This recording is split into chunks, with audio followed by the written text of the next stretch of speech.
สบายดีเนาะเอามาเทสเบิ่งตัวว่าเอาใส่เวนทรอยในการสร้าง USB boot ในการลง Windows 10และ11เนาะแต่ว่าโปรแกรมตัวใน QEMU Boost Tester เนี่ยมันเราสามารถไปดาวน์โหลดในอินเทอร์เน็ตลงมาใส่เนาะเพราะว่ามันเป็นโปรแกรม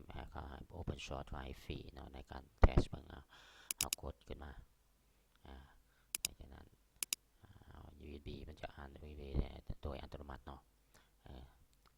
เอากด run QEM เนาะ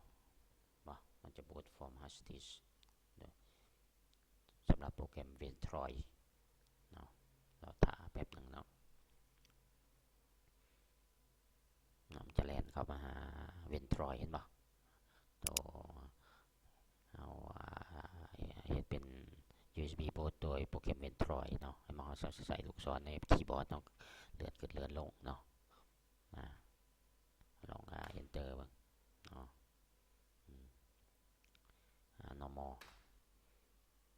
enter หาเนาะ enter เข้าไป